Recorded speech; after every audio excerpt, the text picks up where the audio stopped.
Um,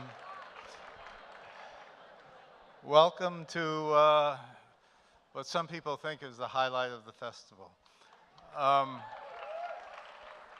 but before we get started, Omer Mozaffar, who's one of Roger's far-flung correspondents, has a little story he'd like to tell you. Omer?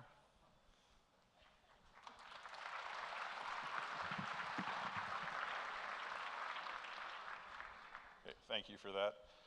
This is just a very small, short story. It's an anecdote related to one of the films from yesterday. Those of you who know me, you know I'm essentially Roger's radical Islamic fundamentalist. Yeah. Or I'd like to say radical, right? So I get invited to give lectures on Islam all over Chicago especially, but also all across the nation. One particular place where I keep getting invited back is Las Vegas. They have actually a growing Muslim community there.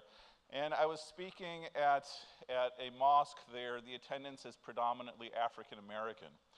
And as I was beginning my Friday sermon, an elderly gentleman, probably about 70 years old, sat in the front row. Yeah.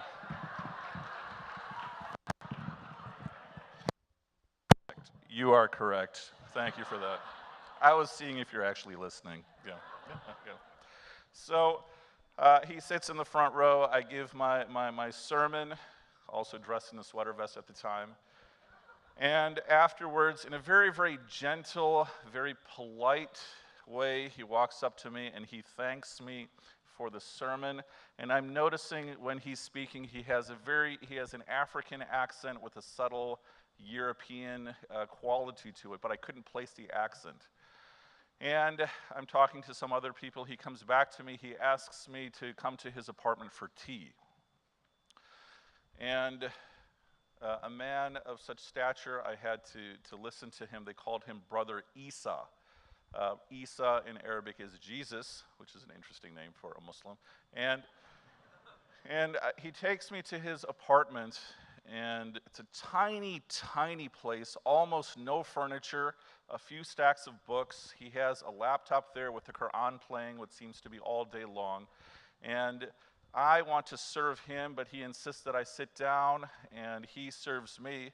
And he's talking with me, serving me tea, asking me my story, what is the kind of work that I do.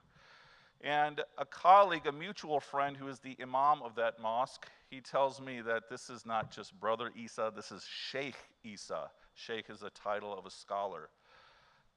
He was the mufti of Rwanda. You know. And when I was told this, naturally I tried to serve him, but he refused. But now I wanted him to tell me his story. And he seemed hesitant. He did tell me that he had about 9 siblings, of which 5, including Muslims and Christians, were killed during the genocide.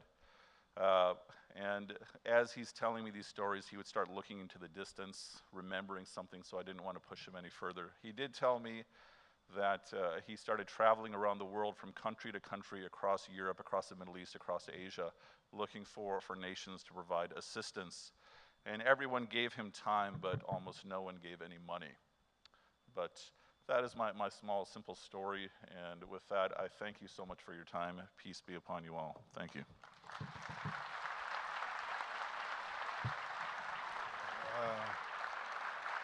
Thank you, Omer.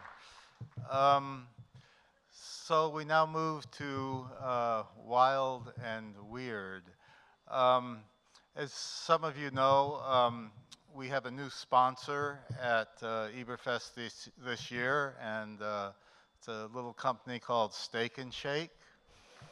And Steak and Shake is sponsoring this particular showing of Wild and Weird, and we're so pleased that they're doing that.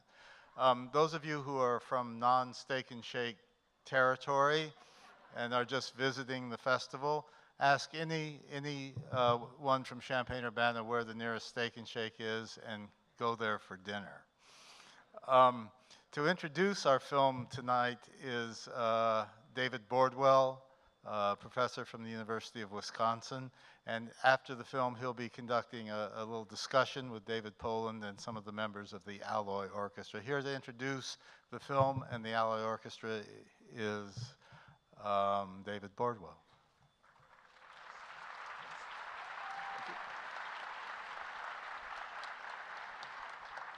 And if I had enough money, I would get a Steak and Shake franchise for Madison, Wisconsin, I can tell you that. So you have to think yourself back, I think, about 100 years. We'll take a trip in a time machine, because these are films from not exactly the very beginning of cinema, but from quite early in the history of cinema. And you'll see, I think, some remarkable things. Some of these films are fairly familiar, but maybe not as widely known as they should be. They're mostly known, I think, to film historians. And I'm not going to try to introduce every one. I think each one has enough surprises in it that I would probably spoil them if I try to tell you too much about the particular titles. And so, but I do want to say something a little bit about the kind of films they are. The first 25 years of cinema, say, from 1894 to, whatever, about 1920 or thereabouts, are fascinating years, partly because I think for a lot of film historians, me included, that they really represent the kind of core or crux of what cinema became later. Almost everything we think of as our cinema, the modern cinema, can be found in not just simple or embryonic form, but in quite sophisticated form in those first 25 years. And particularly the period from about 1905 to 1920, those golden years, which are heavily represented in this program. The first phase, we might say, from 1895 to about 1905, is a period when film is really basically like YouTube. If you can think of things on YouTube as short, little gags, funny, maybe little stories, maybe just weird things or things filmed locally, that's what cinema was for about the first 10 years. Films were shown in a lot of different venues, in fairgrounds, in vaudeville houses, music halls, public places of all sorts, civic centers. And they were very short films, typically less than 10 minutes, sometimes less than a minute. And they were just diversions, sometimes sandwiched in between live acts, musical performances, things like that. Very much like YouTube today. It's been called by some scholars, like Tom Gunning in Chicago, the cinema of attractions, because each film had to make a little sharp, short point to it. It had to make a little burst of pleasure, and then you move on to the next thing. Indeed, like a vaudeville act. Then the second sort of era, from 1905 to about 1912, is when you start to find what we call the Nickelodeon era. That's when you have storefront theaters that have been converted from whatever they sold, shoes or dry goods, whatever, to movie houses. And again, the films tend to be short, sometimes a little more elaborate, but still typically no longer than, say, 10 minutes. A lot of different programs with very little live entertainment typically, but mostly people just coming in and going out whenever. So the program just keeps rotating, cycling through. If you're a secretary or a delivery boy, you just come in, show up, watch 20 minutes, then go back out again. Half an hour, something like that. So, and that's the Nickelodeon era as we think of it, from about 1905 to 1912. Then you have another period when people start to say, hey, we can make more money with these things if we actually purpose-build some theaters, purpose-build houses that actually will show movies much more continuously and to a bigger crowd. So then we start to have theaters that are either wholly dedicated to showing motion pictures, or at least largely, with some live acts sandwiched in between. And of course, the films are getting longer at this period because people are starting to figure out, well, we can tell a better story in more than 10 minutes, like 20 minutes or 30 minutes, or up to 50 minutes or an hour. And then finally, we have the era that starts roughly late teens after World War I to early 1920s of what's been called the picture palaces. Well, you're in one of those now. A purpose-built, vast theater where you have a whole program, an evening's entertainment, from a feature film to shorts, extras, maybe a few live acts, but basically a whole stream of different kinds of cinema. You live, by the way, or many of you who are at least local, live in that sort of layered history of cinema. In fact, not very far from here is that layered history of cinema. You have an old Nickelodeon theater, the old Varsity, which became the Illini Theater, and then the Encore Theater, not very far from here on Main Street. It's not very visible there anymore, but that was a Nickelodeon back in 1906. And then you have the more purpose-built venues, like the Park, which is now the Art Cinema, which is built in 1913. Yes?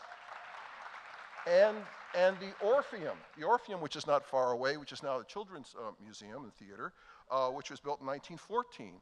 And that, I advise you to go to have a look at that, because that's been built by one of the most beautiful design firms for building picture palaces and purpose-built theaters of the period, a Chicago company called Rap and Rap. I highly recommend taking a look at a theater that has nothing but gigantic boxes all the way around it, beautiful loges to watch the movies. Then you have, of course, the picture palaces, like the Rialto here in town on West Church Street, 800 seats strong, and the Virginia, which now boasts 1525 as the official count, but going back and looking at the history of the place, it seems to me that at one point it was at least 1,900 seats in this theater. That's what going to the movies is like. So you have to think about the movies you're seeing here as sandwiched between other things, vaudeville acts or whatever, or by the end of the period we're looking at, by the time you get to Filmstudie and Life and Death of a Hollywood Extra, avant-garde cinema has taken hold, and people are starting to experiment with the techniques and tricks that were sort of just momentary diversions in the early years, and now by the mid-20s become actual reasons for the film's being, ways of showing us what the art of cinema can be. So we're going to take a quick trip in a time machine for about 20 years worth of cinema, and I think you'll find that a lot of what you like about movies today, the magic and the surprise and excitement, it's there at the beginning. Now I should introduce the members of the Alloy Orchestra, which are down here. There they are. I don't know if they're going to able to stand up, yes? Okay, stand up please.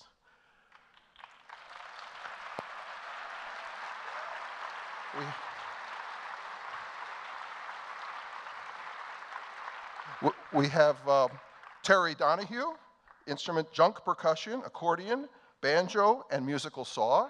And when's the last time you heard that played really well? Ken Winokur, who's the director and also does junk percussion and clarinet, and Roger Miller, synthesizer and, surprisingly enough, another percussion player. So have a good time. See you after the film.